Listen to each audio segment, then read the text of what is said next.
নমস্কার বন্ধুরা, জয়শ্রীর পাকঘরে সবাইকে স্বাগত। আমার আজকের রেসিপি শুধুমাত্র চালের গুঁড়ো দিয়ে তৈরি নরম স্পঞ্জি গলি ইডলি। ইডলি তো আমরা অনেকেই খাই, কিন্তু এই ইডলি একবার খেলে পরে এর স্বাদ ভুলবেন না। আর সঙ্গে দারুণ স্বাদের একখানা চাটনির রেসিপিটি শুরু করছি। গ্যাসের ওপরে একখানা কড়াই বসিয়ে দিয়ে এর মধ্যে আমি দিয়ে দিচ্ছি 1 চামচ তেল। 1 টেবিল স্পুন তেল দিয়েছি। তেলটা গরম হয়ে গেলে এর মধ্যে 1/2 চামচ সর্ষে দিয়ে দিচ্ছি। সর্ষেটা একটু ফুটতে শুরু হলে এর মধ্যে দিয়ে দিচ্ছি একটু লঙ্কা কুচি আর একটু কারি পাতা কুচি। এবারে এগুলোকে কিন্তু আমি বেশি ভাজবো না, এরকম সবুজ থাকতে থাকতেই এর মধ্যে দিয়ে দিচ্ছি আমি 1 বাটি পরিমাণ জল। এই বাটি মেপেই আমি চালের গুঁড়োটা দেব, সেজন্য এই বাটি মেপে আমি জলটা দিয়েছি। 1 চামচ লবণ দিয়ে দিচ্ছি। এবারে জলটাকে কিছুক্ষণ ফুটতে দিব। জলটা ফুটে উঠলে এর মধ্যে সেই বাটি মেপেই 1 বাটি পরিমাণ চালের গুঁড়ো দিয়ে দিলাম। চালের গুঁড়োটা দেওয়ার পরে কিন্তু গ্যাসের ফ্লেমটাকে আমি অফ করে দেব।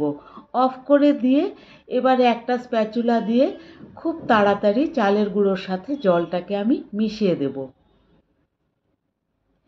এই মেশানোর কাজটা কিন্তু গরম থাকতে থাকতেই করতে হবে। এবার মেশাতে মেশাতে এর মধ্যে আমি দিয়ে দেব 1 চামচ ঘি। একটু স্প্যাচুলাটা দিয়ে চেপে চেপে ভালোভাবে মিশিয়ে নিতে হবে।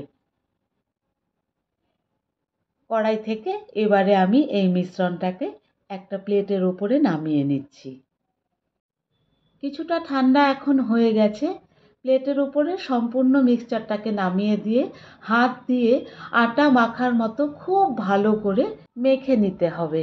যদি হাতে গরম লাগে তাহলে একটা স্টিলের বাটির পেছনটা দিয়ে চেপে চেপে মেখে নেওয়া যেতে পারে। মিনিট 5 ভালো করে মেখে নিয়ে এই রকম একটা ডো তৈরি করে নিলাম। দেখুন বেশ শক্ত শক্ত একখানা ডো তৈরি হয়েছে। এবারে হাতটাকে একটু পরিষ্কার করে নিয়েছি, প্রয়োজনে একটু তেল লাগিয়েও নেওয়া যেতে পারে। ছোট্ট ছোট্ট করে এরকম করে একটু পার্ট তুলে দু হাতের সাহায্যে এই রকম একটা বল তৈরি করে নেব। বেশ ছোট ছোট একখানা বল।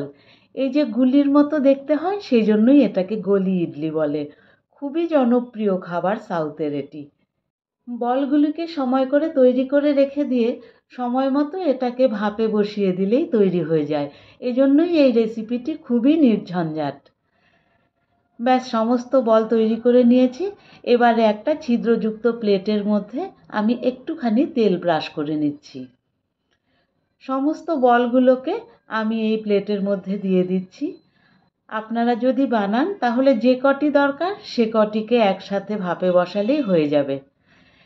এদিকে কড়াইতে জল ফুটতে দিয়ে দিয়েছি।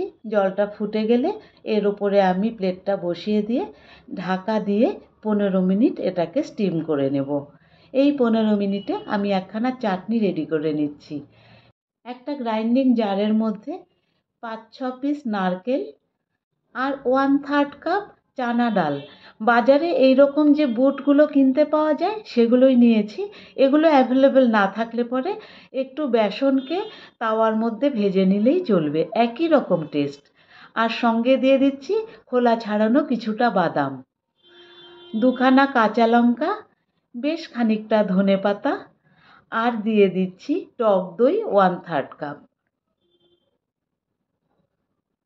1/2 চামচ লবণ, 1 চামচ দিচ্ছি চিনি, আর টক দই যতটুকু দিয়েছিলাম ঠিক সেই পরিমাণে জল দিয়ে দিলাম। এবারে এটাকে একটা স্মুথ পেস্ট তৈরি করে নেব। এই চাটনির টেস্ট এমনিতেই দারুণ, কিন্তু এর ওপরে আমি আরও একটা তড়কা দিয়ে নেব। সেজন্য একটা প্যানের মধ্যে আমি 1 চামচ তেল গরম হতে দিয়েছি। তেলটা গরম হয়ে গেলে একটুখানি সর্ষে, 2টো শুকনো লঙ্কা আর কয়েকখানা কারি পাতা দিয়ে একটু নেড়ে চেড়ে আমি এই চাটনির সাথে মিশিয়ে দিয়েছি। ব্যাস আমার দারুণ টেস্টি চাটনি রেডি। আর এদিকে 15 মিনিট হয়ে যাবার পরে ঢাকনা সরিয়ে আমি এই ইডলিগুলোকে নামিয়ে নিচ্ছি। একেবারে গরম অবস্থায় আমি এটাকে সার্ভ করব না, তখন খুবই নরম থাকে। কিছুটা ঠান্ডা হয়ে যাবার পরে একখানা আমি দেখাচ্ছি, দেখুন কেমন নরম স্পঞ্জি হয়েছে, আর খেতে অসাধারণ টেস্ট। যেহেতু আগে একটা ফোড়ন দেওয়া ছিল, সেজন্য অসাধারণ টেস্ট হয় এই ইডলিটার। একবার বানিয়ে দেখবেন আর এই চাটনির সাথে একবার সার্ভ করে দেখবেন, দারুণ লাগবে খেতে। রেসিপিটি ভালো লাগলে একটা লাইক করে দেবেন আর চ্যানেলটি সাবস্ক্রাইব করবার অনুরোধ রইল। ইডলি মেকার ছাড়া আর খুব কম উপকরণে আমার আজকের রেসিপিটি কেমন লাগলো আর বানালেন কিনা কমেন্ট বক্সে অবশ্যই জানাবেন। ধন্যবাদ, ভালো থাকবেন।